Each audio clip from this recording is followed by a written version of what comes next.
My name is E.R. Anderson. I'm the executive director of Charis Circle. Charis Circle is a nonprofit programming arm of Charis Books.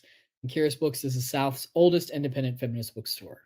We're gathered together tonight in celebration of Jennifer Lunden's new book, American Breakdown, Our Ailing Nation, My Body's Revolt, and the 19th-Century Woman Who Brought Me Back to Life. Jennifer, who goes by Lunden, because there are so many Jennifers in the world, is joined in conversation by longtime Charis fave, former employee, and amazing author Sandra Gail Lambert. We're really honored to have both of you here with us tonight.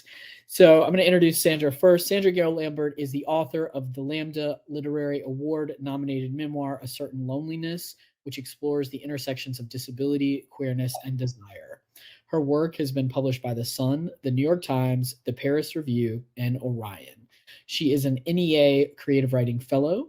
And next year, March 2024, her collection, My Withered Legs and Other Stories, will be published by the University of Georgia Press. Charis will be celebrating it.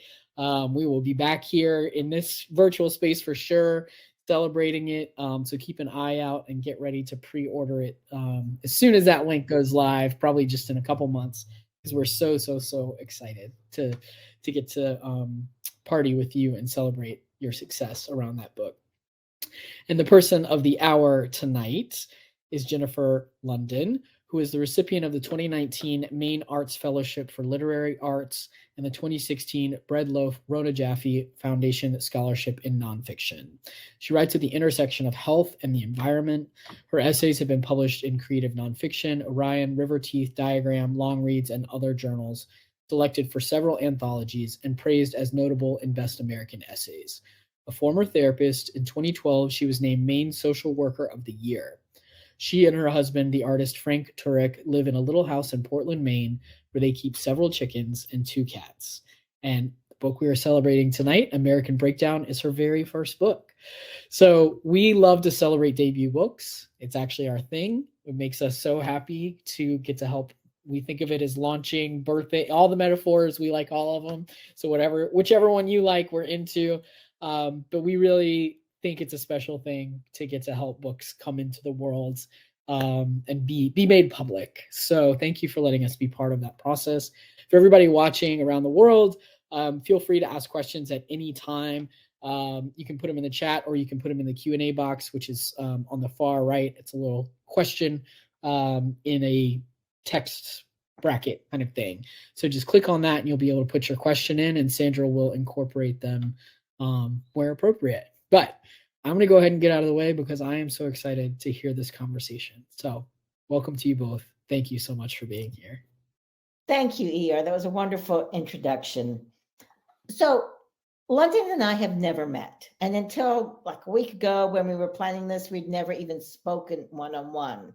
But to the power of the internet and, all of the many private internet forums, one of which we've shared for many years, I have been privy to and got to share in the development of this book, from publishing to health setbacks to cover reveals to this week, this month, when it's finally released. So exciting.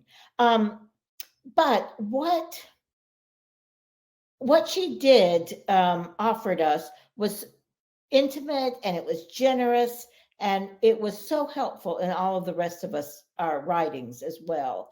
And it dovetails perfectly with the book, because the book has many themes and threads, but one of them that underlies everything is the importance of community and sharing information in a generous way, and emotional support in a generous way, and in your emotional journey. And the very coolest thing about her book is some of that emotional support and information that she received writing this book, and then thus we as readers receive, is from a woman's diary written over 100 years ago. So I am very happy to be here, and I'm going to turn it over to Lunden. Thank you, Sandra. Oh, did I say Jennifer? I am so sorry. No, you said Lunden. I'm pretty sure you said Lunden. Okay, good. I had a thought when you were talking, right? Because you were talking about like the importance of community, and I'm a former therapist. I still do clinical supervision. I'm that's a heart-based, relationship-based career. The people who choose it are people who want to work from the place of their hearts. And I also, in the writing of this book, which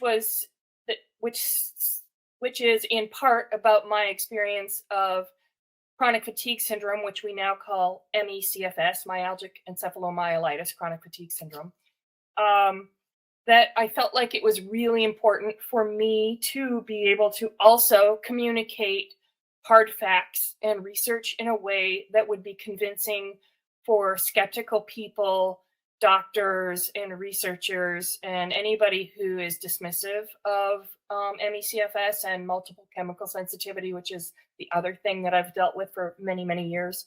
And so for me, I think that the book goes back and forth between that heart place center, where the memoir and the history and even the science sometimes can be, especially at the end, but also the rationality. So it's like a heart and head interwoven, connected, which is kind of what like I wanted the book to be about, or what I learned that the book was about when in the process of the 20 years it took me to write it. So I'm going to say one more thing, and then I would like to just read a little bit because it helps introduce people to what this book is. But the thing I wanted to say is that at my launch event at the beginning of this month was my first official interview for this book, for this final, yes. And what I learned was that my answers tend to be a little bit tangential. I realized, but they're tangential, but they always come back to the question. And I think Sandra and I have already talked about this. So she's prepared, and she's prepared to bring me back if I forget. But what I realized in the process of that interview at the beginning of the month was that that's what my book is. I mean, the way that I think is tangential, and so like I would get curious about one thing, and then I would that would bring me to something else, and I would just keep being curious until I felt like I had enough answers to write with authority whatever it is that I was working on. So with that said, Sandra, are you ready for me to yes. read a little bit? Okay. Please do. So I'm going to read the second and third segments from the book. So the book is written in segments. That's how it's interwoven with all these different things that actually do somehow hold together, even though they might seem wide-ranging. And the second and third are part of what just set the scene. I was 26 years old when I first laid eyes on the gold spine of Jean Strauss's Alice, a Biography, and pulled it down from the shelf. I'd heard about Alice. We had something in common. We'd both been felled by a mysterious fatigue. The book is fragile now. Its cover barely holds on to the spine, and some of the pages are falling out, and most of them bear some kinds of markings. Inside, I see the price, $2.50, still penciled inside the front cover. Someone else had owned the book before me. When I bought it, I took a purple pen to her name, crossed it out, and wrote my own and the year, 1994.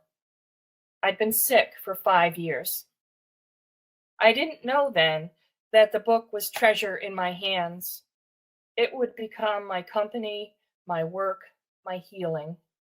At the time, I was the living caretaker of a 1789 historic house museum in Maine, its substantial perennial garden laid out in measured decorum inside a white picket fence.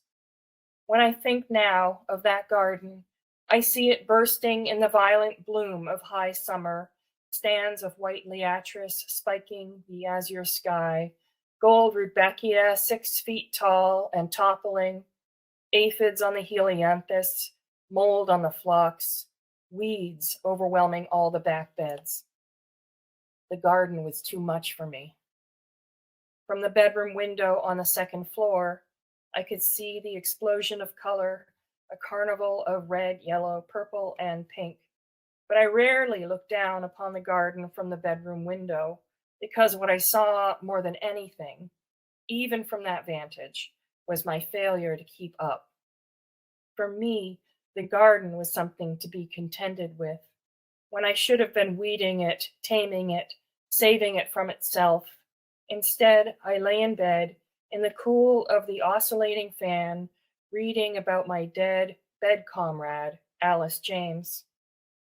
In Alice, I met my Victorian counterpart, my kindred spirit, and somehow, reading about her, bright, witty, proud, and stuck, I began coming unstuck.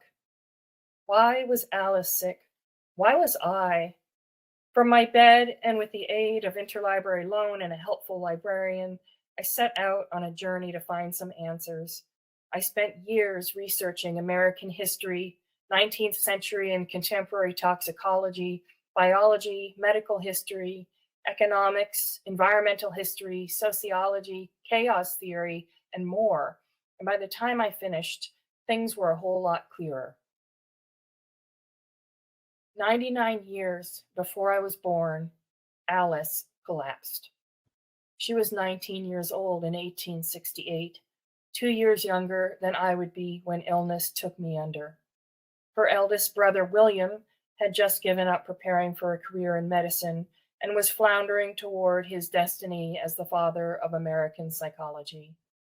Henry, who would become one of America's most celebrated authors, had just seen his first story in print. Her brothers Wilkie and Bob were pursuing their own career opportunities 3 years after surviving Civil War combat. All her siblings suffered intermittently with perplexing pains and debilitations, but Alice, from that point on, spent most of her life in bed, with nothing to commend her to posterity but a private diary she didn't even begin to write until many years later. Alice had fallen victim to a mysterious epidemic that was sweeping the country. Its symptoms were not fatal, but left sufferers in a state that sometimes felt closer to death than to life. The hallmark of the illness was an inexplicable, incapacitating fatigue that sent many, like Alice, to their beds. Almost no bodily systems were spared. Victims endured headaches, insomnia, digestive problems, chronic pain, anxiety, inability to concentrate, and vertigo. They sank into dark depressions. Physicians were at a loss to produce an effective treatment. In 1869, esteemed neurologist George Beard gave this diverse set of symptoms a name: neurasthenia. For 40 years, the illness wreaked havoc throughout the country. Then, as mysteriously as it arrived, it seemed to drop off the face of the planet. Or maybe it didn't.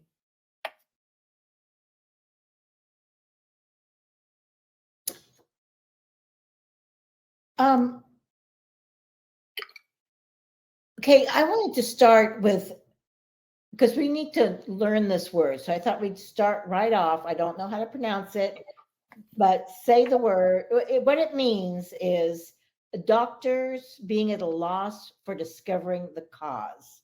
Okay. I'm madly looking through my index so I can find it. Do you have a page? Yeah, no, I just have it printed. Iatroporuretia. I think you've got it. Okay. Iatroporuretia. We should learn that word. Everyone should learn that word, and it should be something that, it sets up the rest of this. It's such a loss that is not a word that doctors can put, on their list of stuff, where it's not something they can check off on their computer. Yes. That's what they do these days. One of the things I wanted to talk about was about you and Alice. I mean, through the book, I'm reading Alice's her diary, and she like describes herself as bottled lightning or an emotional volcano. I mean, she's a woman just lying in bed, hardly moving. I mean, these are her words, a geyser of emotions. And then later on, separate from all of that, in one of your other segments, you describe yourself as a tsunami. Uh, I want you to talk more about that. It seems like a direct through line between you and Alice. Thank you. When you were just reading the descriptors that Alice had for herself, I got goosebumps because I identify with it so much. I'm a very intense person. I don't think it always appears that way from the outside, but inside I feel things very intensely. And so when I read that Alice was the same, so I'd already, like immediately I knew that Alice was suffering from a fatigue that seemed so similar to mine with what at the time we were still calling chronic fatigue syndrome. And to find these other things that we had in common, like this, that we were these intense people who felt like we weren't allowed to be as intense as we really are or were, was just another way that I felt a kinship with her. So the other aspect beyond this, the emotional journey, is your research.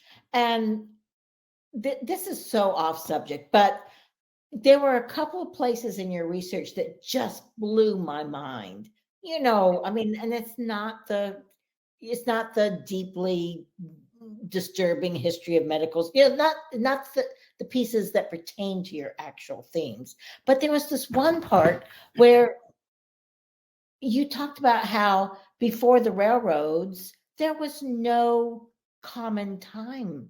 There were no time zones. There was no common time between people. And of course, if you think about it, that has to be true. But it blew my mind. I just had never realized that, this really obvious thing, and the implications of it, of a distinct before and after of how we view the world with that. Was there something if you want to comment on that, but also was there something that you researched that you thought was really cool, but you just couldn't fit it in anywhere? Okay, I'll comment on a little bit on the first, and then I can comment on the second too. First of all, I have to say that as I was researching and writing the book, my mouth was dropping all the time. Like, I just could not believe the stuff that I was finding out, both like injustice stuff and political messed up stuff, and also just fascinating stuff and people's stories. And the time thing is in the chapter there's a book is set up in 5 parts, and the 3 middle parts are, one is about chemicals in our environment, both in the 19th century and now, and how they might be affecting our health or are affecting our health. And the next is about stress and the ways that it affects our health. And then the final is about our healthcare system and how that affects our health. And so the stuff about time is in the stress chapter, because I'm writing about how America has sort of a uniquely a unique relationship to time that's different from most other countries, if not all other countries, where we always have to be busy. And if we're not stressed out, that means we're actually not working hard enough. And it wasn't always that way. People used to be in a different kind of relationship with time, and it had to do with the sun and the moon, right? And it had to do with light and dark. And then part of when that changed, some of that was when work clocks were instilled at a factory in Germany. I'm a writer because I don't remember facts really well, so that's the best I can. I remember essences. And the other was like this whole thing about time zones, and like we had to harness time in order for us to all become a word almost came to me of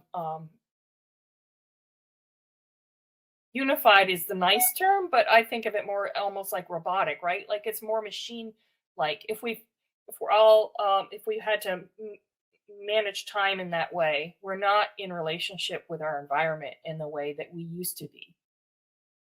And there was at least one piece that I didn't get in the book, and I spent weeks researching it, and I was fascinated, and I knew I wanted to put it in, and then I just found I couldn't. And that was I mean, it's a fascinating story. So we used to believe that ulcers were caused by stress. And then we learned that ulcers are caused by a pathogen called H. pylori. And the way that we learned that, there was a doctor who was a researcher, and he suspected that his patients with ulcers had an overgrowth of H. pylori, and that was the problem. He took that to like a conference and was just about laughed out of the room. Nobody took him seriously at all. And so what did he do when he wasn't taken seriously? He chugged a beaker full of H. pylori in whatever liquid, and sure enough, developed an ulcer, got very sick, gave himself an antibiotic, and it cleared up. Then he wrote that paper, and that paper got attention. And to me, I wanted to include that book because I wanted to give an example of something an illness that we thought was caused by some emotional thing like stress, and that we learned was caused by a physical thing like H. pylori. But in the end, I was like, but wait a minute. Hey, H. pylori, we all have H. pylori in us, so why does it like overgrow and turn in like cause ulcers in some people? And wouldn't that be stress related? And I even reached out to that researcher and asked him, and he didn't want to reply to that question. And I felt like I'd hit a dead end. Like I just didn't have the scientific knowledge to be able to find the information to see about that. But I think it's very cool because I'm reading Megan O'Rourke's book, The Invisible Kingdom, and she was able to take that story to the end, and yes, connect it to connect the H. pylori and stress and ulcers all intertwined, which in the end completely fits in my book. So partway through the book, I just wanted to prove that my illness that so many people were suffering from, that so many people, there's so much bias against, and it's not taken seriously, it's not funded adequately, much less treated.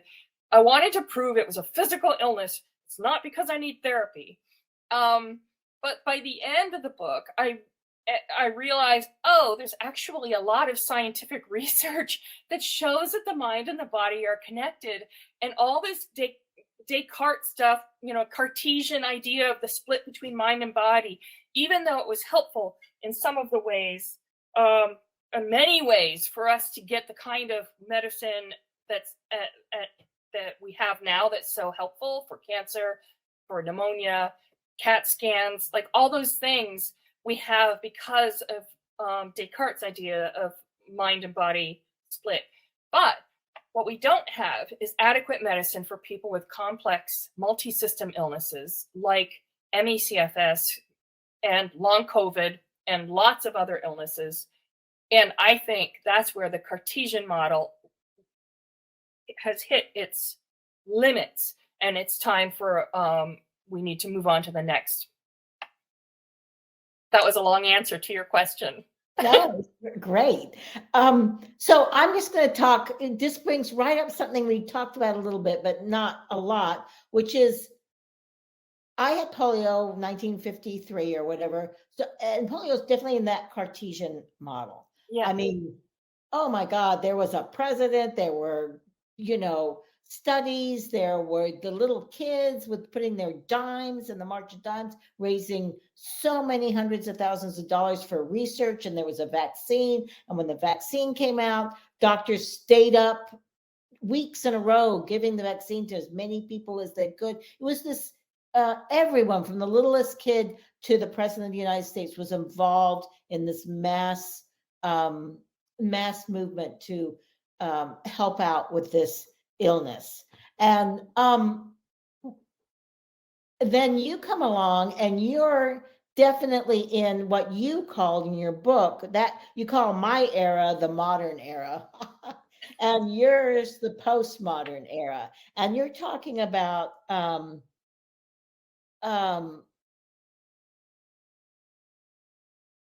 chronic, gradually debilitating illnesses, things doctors are not able to. And one of the quotes I really like, let me find it, is postmodern illness, actually you're quoting someone else here, often involves a crucial element of ambiguity. I really, and then you say in response to that, I wasn't a malingerer, a hypochondriac, or a hysteric. I was in the vanguard. And that is so cool. That is just very great. I mean, one of the things, when you had polio, you got all of this support, but the agreement was then you would never complain about anything. And you wrote a whole book of complaining, and if you want to look at it that way, it is magnificent. It goes against everything I was brought up to be, which is stoic and never complain. And I take great joy in reading your book, and that you in order for you to live your life, you had to do all of this. Anyway, it's very exciting for me. It felt totally transgressive and exciting, and you are the vanguard. So I want to thank you for that. Thank you. And I tell you, I felt like, so the book, I'm trying to remember the title of the book, is it's David B. Morris is the author. Mm-hmm. The book is quite old, postmodern something and the modern something. And the thing is, the title makes it sound really boring, and postmodernism is like overwhelming. I didn't really know what it was. The fact is, people have been researching it for years, have a hard time articulating what it is. But the book was completely engrossing, and it's like, oh my God, he's saying all the things that I'm feeling, and he's got a way to articulate it that's so fascinating to me. And yes, it made me feel very edgy instead of just this malingering loser. But then since we're actually in postmodernism or something, I don't know, but still, I think it was fascinating to look at these illnesses through those two lenses. And one of the things that I became aware of, well, there's a scene in the book where I found a support group for other people with multiple chemical sensitivity, which became more and more problematic for me. And that just means that you are like sensitive to people's perfume, to regular cleaning products that people might use, or shampoos. And it can be devastating. There are people who move to live in the desert far away from other people and toxins just so that they can survive. And some people have really debilitating symptoms and seizures and what all, I don't even know, lots of things named in the book. For me, it was just headaches, but like bad headaches that no painkiller, not even like the kind that are opioid based, put a dent in those headaches. And they happened when I was exposed to things. And so anyway, I'm in this support group of, it was all women. And a lot of times these complex multi-system illnesses affect women more often than men. And that contributes to them not being taken as seriously. And the research in my book backs me up on that. And I was talking about how I was about to start going to class for my master's in social work. And I was afraid to, because I knew I was going to get headaches just from like an early morning class. Everybody's coming in freshly shampooed and whatever else. And one of the women was like, I have a mask. This is way before COVID.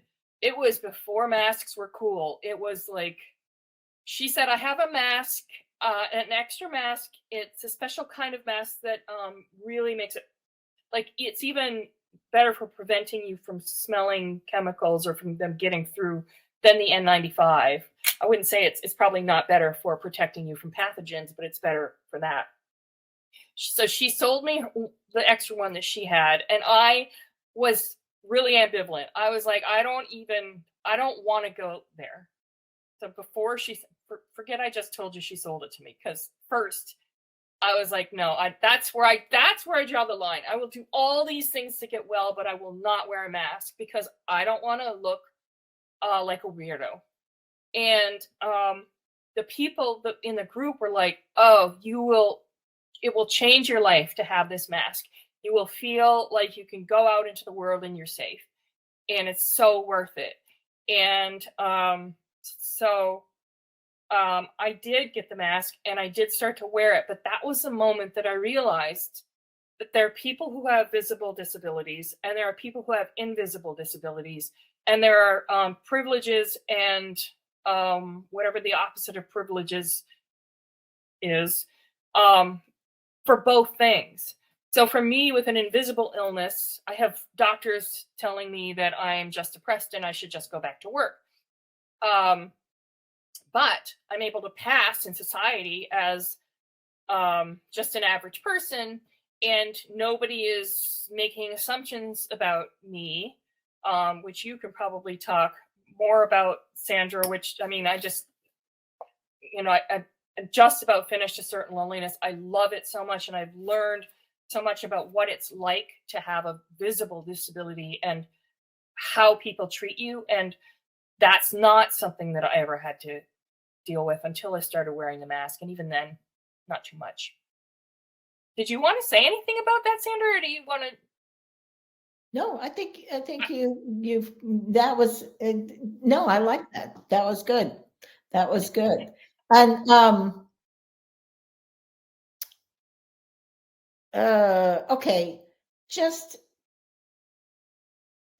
okay. I want to talk, because your book has a lot of,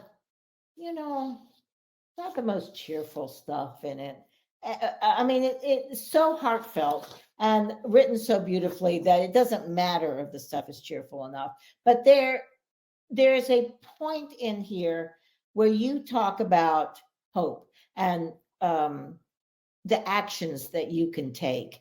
And you have a whole series of specifics, because you're really good at that part. You wander off and then you come down to the specifics all through this book. And I was so glad to read them because, of course, they apply to all the parts of your life. Do you have them right there, or do you want me to read them? You can. You can read them while I'm looking, but okay, I'll start and then you tell me to stop. Can I say something first, though? Sure. Mm-hmm. Because what's that? Say a lot. Oh, okay. So all I want to say is, as I think I already said, it took me 20 years to write this book. There's a lot of hard stuff in there. I did my very best to turn it into story and make beautiful writing and make things really interesting. But for readers. But by the end, I was like, okay, I know I want to write something hopeful at the end, and I want to give people practical things they can do, because what is the point of writing a book about how messed up the world is if you're going to leave people feeling helpless and hopeless and not taking action? But I didn't know what the hope would be. And I think I said it was Sandra Steingraber before. It was Rebecca Solnit who gave us the stuff about the time. And it was also her. She's got a book called Hope in the Dark. And I like, isn't that the best title for how we're all feeling right now? And I read it and learned it. Like, it really helped me understand social change in a different way. I'll just give one hint, and then we can read some of the things. But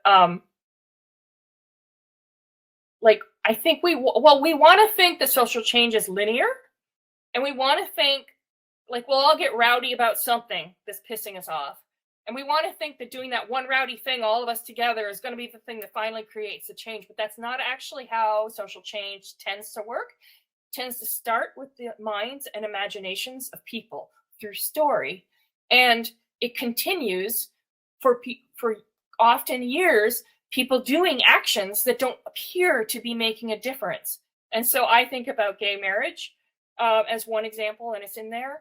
You know, people were working on that for decades and like not, quote, failing over and over again. But what they were doing was they were laying the groundwork and preparing the culture until finally it became federal law. And so that, to me, that's so hopeful and helped me feel less powerless. And I wanted to leave people with also some pragmatic things that they could do, because reading a book about what's wrong with society isn't enough to change it. You actually have to take action. I'm sorry to say, because I know that everybody's overwhelmed, but one thing I say in the book is like, think about what you've done in the past year in terms of social justice actions and like list it. And then like check in with yourself and see if there's more you can do, or if you really can't, because like not everybody can. Not everybody's in a place of privilege where they can afford the time because they're working 3 jobs and single parents and whatever else. But those of us who can need to step it up a notch. And if all of us step it up a notch, we can make major differences. And the last hopeful thing that I'll say, I can't stop. The last hopeful thing that I'll say that I learned as I was writing the book was that right after the Gilded Age, which is when Alice lived, and it was like there was a great breach between the rich and the poor, lots of corruption, lots of monopolies. Right after that was the Progressive Era. And that's when a lot of laws that still benefit us to this day went into place, because of journalists who were tracking down the truth about what was happening in factories, and people who were unions and other people who were making an effort, and they were able to make radical change over not that long of a period, maybe a decade. So that makes me feel hopeful in our space that we're in right now.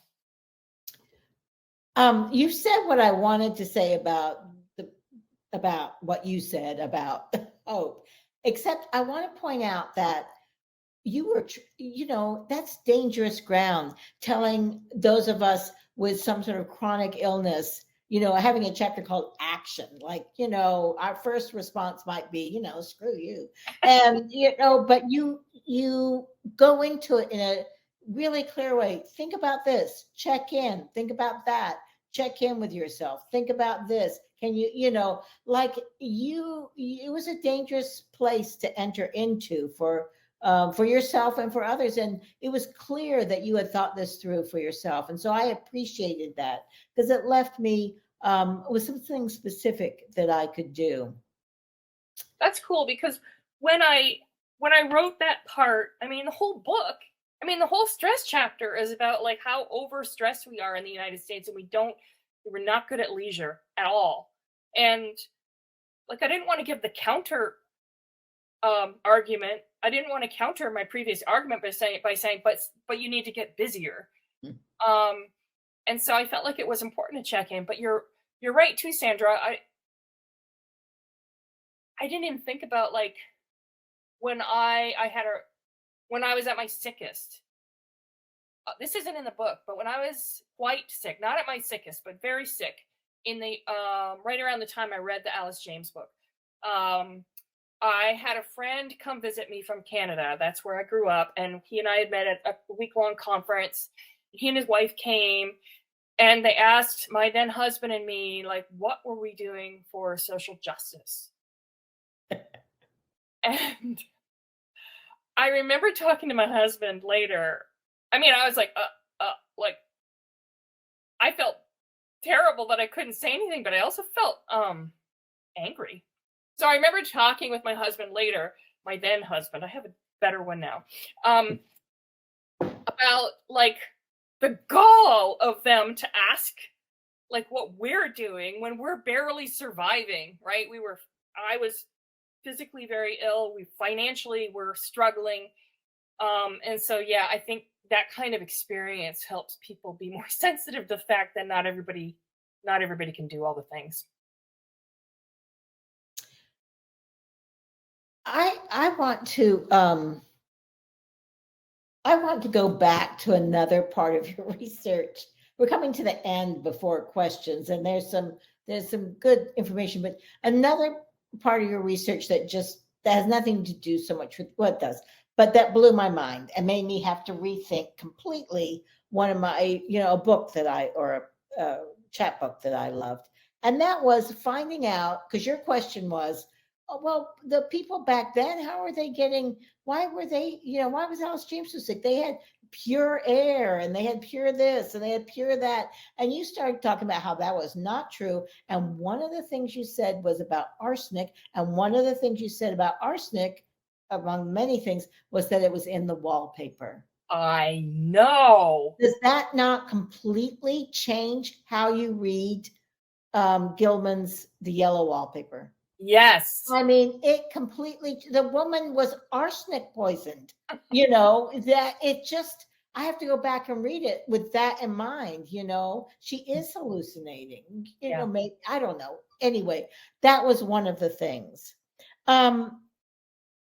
So I think we can maybe move on. One of the questions that's been through here, and there's been some discussion about it already, and so we'll just talk about, I would like for you to talk about it, which is the relationship between research or the lack of research about ME/CFS and how that is going to change, or will it change with research or not much research into long COVID? What is the relationship do you think there will be between those two?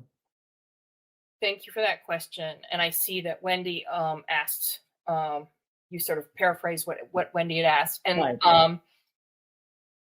I've written an op-ed that I have yet to place, but I feel like it's critical to place. But because I've written it, I actually know some stuff. So one of the things that I know is that 50% of people who have long COVID also fulfill the criteria for ME/CFS. So that means that we have a lot of people. ME/CFS is actually very disabling. It's one of the most disabling illnesses that there is. People who are in a severe case or state of ME/CFS are in worse condition than most people who have cancer and are having chemo. And so now we have all these people with long COVID, and I thought that they were going to be taken more seriously. Probably in some ways they have been. The one thing that makes me feel hopeful is that the ME/CFS communities and the long COVID communities have connected. So the ME/CFS community, as far as I understand, they were like, hey, long COVID people, we know exactly what you're going through. Some of the symptoms can sometimes be different, but basically they were like, we know what this is. Most cases of ME/CFS come from having had some kind of virus. So for me, it was mono. I don't want to say the statistics because I don't remember, and I might get it wrong. But what I found when I was researching my op-ed is that a group that is comprised of both ME/CFS people and long COVID people has called for the National Institute for Health to create a new institute for complex chronic illness. And I think that's a brilliant idea, so necessary, and we need to get it funded. I know that a big hunk of funding went into long COVID, maybe a year into the pandemic. Some of it is going into studies that we don't need to do because those studies have already been done for ME/CFS and discredited. So the trick will be if we can convince people to fund such an institute And then, in my opinion, we need to get the cutting edge researchers who are using chaos theory and systems theory in their research to understand how these complex multi-system illnesses actually work, so that we can work on treatments. I can't believe we haven't talked about chaos theory through this whole thing. That was such an important part of your book and interesting. Can you just say a little bit about it now? Yeah. I always get scared to talk about chaos theory, because here's the confession, everybody. I was terrible at science in school. And I stopped taking science after 10th grade as soon as I could. I took one more human biology course in college because I had to. And then, like, I'm writing this really sciencey book because that's what was required. And like, I can't convince doctors and researchers to change just if I tell a heartfelt story. I need to tell a story that's based in science. And so what I'll say about chaos theory, like the very most basic thing that we have, that we know about chaos theory, is the idea of the butterfly effect. So most people are aware of that. That's the idea that, like, a butterfly flapping its wings in Mexico can cause a tornado in Tel Aviv. So what we know through chaos theory is that very small incremental changes can cause surprisingly large responses. And that's because there are so many different variables that, like, one thing can cause this variable to change and cause this variable to change. And there's literally no way to actually predict the weather, for instance. Like, we can sort of predict it, but we are never, according to chaos theory, we are never going to be able to perfectly predict the weather. And we can apply it to the body and know that we're never going to be able to perfectly understand the body. So I think that was like the Cartesian idea, is like, if we just research it enough, we will know all the answers. And I think a lot of doctors and researchers still have that idea. So when you go into the doctor and you say, I think I have long COVID, the doctor does a bunch of tests and says, nothing's showing up, you're fine, go back to work. That's because of the Cartesian idea. The idea that would come through chaos theory is there's more to heaven and earth than are understood in our philosophies, and that that's a humbling thing. And I think that's a really important thing that we need to reincorporate into medicine. So this is probably totally can't do this because of what you just defined it as. Can you apply that to your life? Can you can you bring it down into your experience? That's a good question. The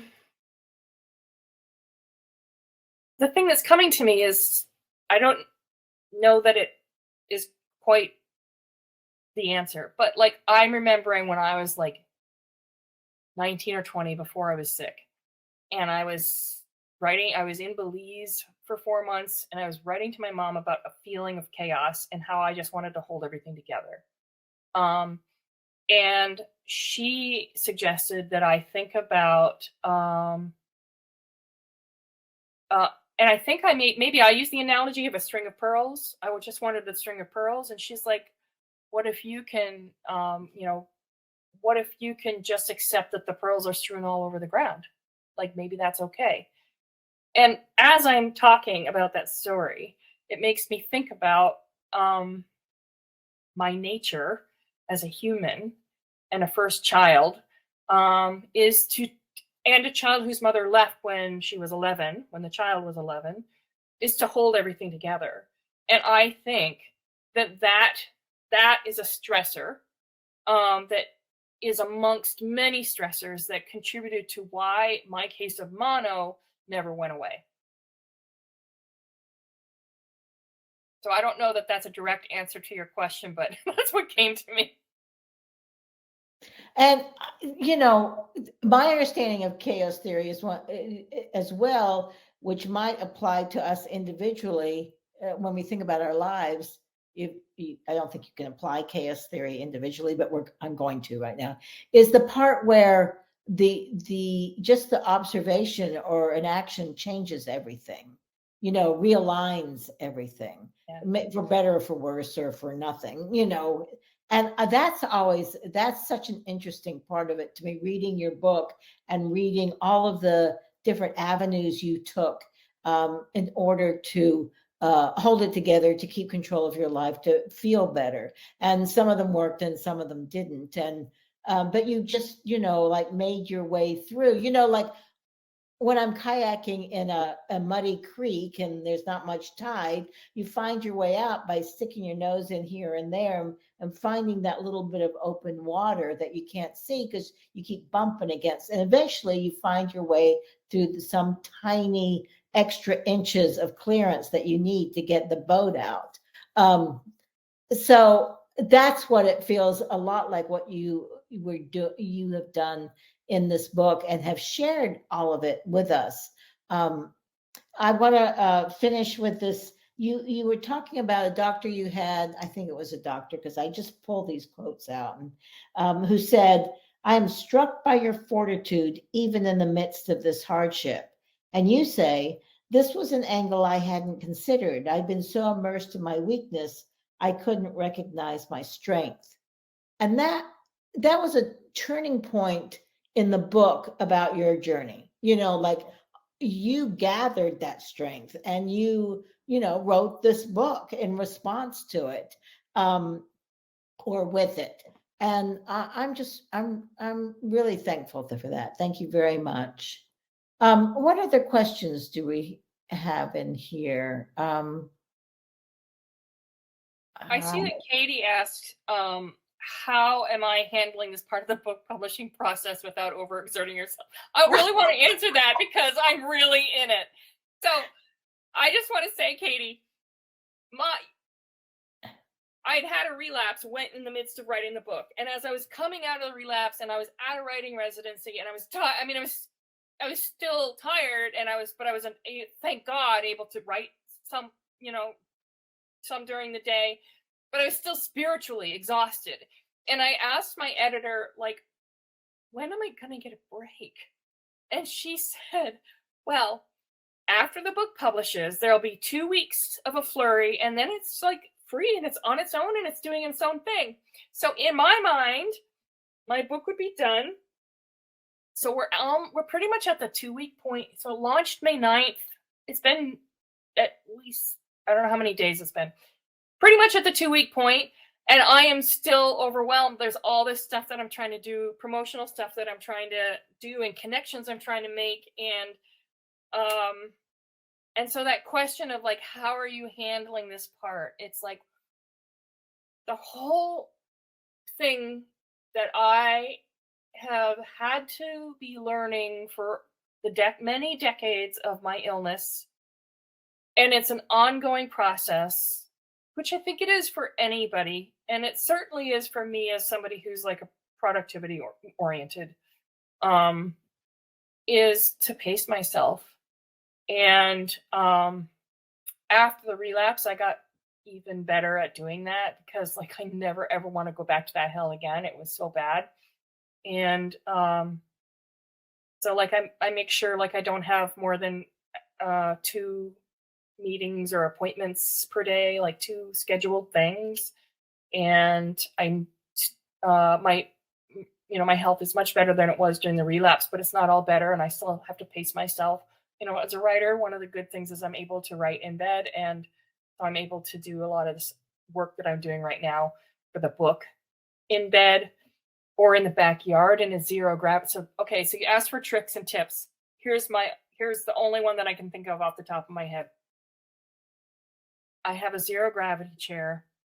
I am lucky enough to have a small backyard in our little house in the city. I, as much as I can, when the weather's warm enough, I sit in my zero gravity chair to write. And I notice that the tension headaches don't come when I'm sitting in the gravity chair. And I didn't know for sure what that was, if it was because I was something structural or if it was being outside. But this year it became clear it's from being outside. And I feel calmer. I don't have the level of anxiety. And it's nature. I don't know if I put in any research about like the power of nature, but there is research about the power of nature to help us. And Sandra, you certainly you're much more outdoorsy than I am. For me, outdoorsy is sitting in my zero gravity chair and writing. That sounds great. Well, with that, astute piece of writerly advice, I think that if it's all right with you, Lunden, we'll turn it back over to ER. Thank you. Yes, great. Thank you. Yes. I'm coming back. Hello, come on. There we go. Thank y'all both so much. This is so important to me, and I feel like folks, this conversation around how we know what is real, like how we believe what's happening in our bodies, is so it has always been important, but I feel like it's a conversation that I'm having all the time right now around COVID, and then around all these other things that we carry that are not being recognized. And it's really hard, even talking about COVID and, asking the questions around, well, how will we know when it's safe to do X? And it's like, well, we don't actually have very good medical support. Like we've been sold out. So it's so hard. And it's so dispiriting, and figuring out who to trust and where to get good information and all that. It's really, really hard. So I really appreciate long form nonfiction that contextualizes things across space and time, because it's not simple. None of these things are simple. So we deserve the complexity of a book, and not just like a listicle, which is what I feel like we're. That's what we get from the CDC. It's a listicle. Yes. Are you aware of the People's CDC? Because I want people to be aware of the People's CDC, because they are awesome. Go to their website. They will tell you a different truth than what the CDC will tell. And it's epidemiologists, doctors, researchers, regular people. They're all on there. And I love getting information from them too. It's important. Thank you for mentioning them. There are good folks out there doing this work, but they're doing it on their own dime, and usually on their own time, and on Instagram and TikTok, so this is the world that we're living in. So I want to encourage folks, if you have not read Sandra's book and you would like, if now you know Sandra and you're like, I'm ready to read A Certain Loneliness, which is her first book, which came out in 2018. And I just want to say it's beautiful. Like, it's beautifully written, and it's illuminating, and it's engrossing. It's fully engrossing. And keep an eye out for her forthcoming book, which will be out in the spring of 2024. Kim does have an important question that I just want us to resource. Does anyone know of existing effective activist groups for ME, CFS, or long-term and not well understood chronic illness more generally? I know of support groups, advocacy, and other groups, but not organized activism.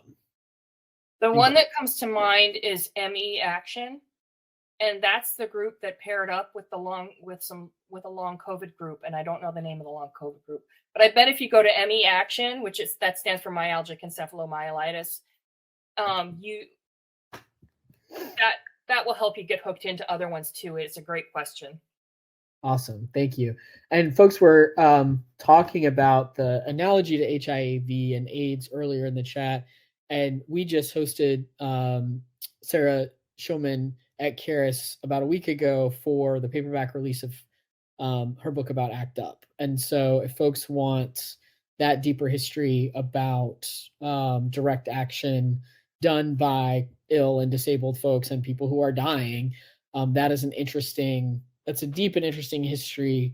And she, in this video, if you don't have the energy to read a 700-page book, the audiobook is great. So that's one thing to do to make it more accessible. But also, I dropped the link to our YouTube video. So if you just want to get the core nuggets of information from her, she really breaks down the principles around which people were organizing, and really what organizing looks like for people who are on a limited clock and who know they're dying, and how that changes how you choose to meet with other people, how you choose to prioritize what you're going to focus on, all those things. And I think it's really an important way of looking at organizing right now, because really that is how we should be organizing around COVID and around so many other things.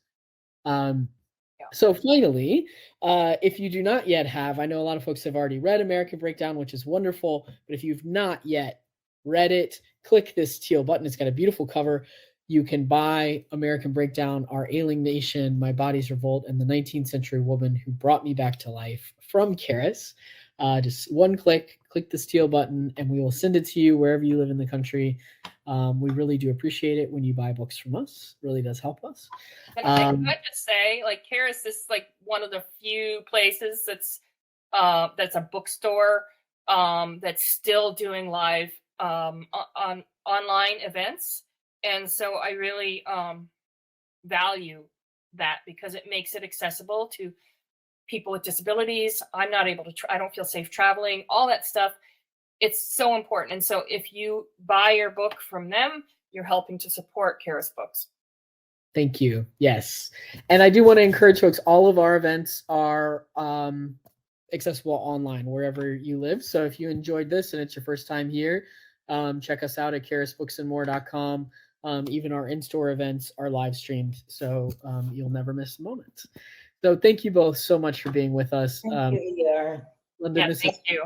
This is an important book. I'm so glad that you launched it with us. And Sandra, as always, it is a pleasure to be with you. So thank you, Sandra. Thank you, Lunden. So awesome to get to hang out.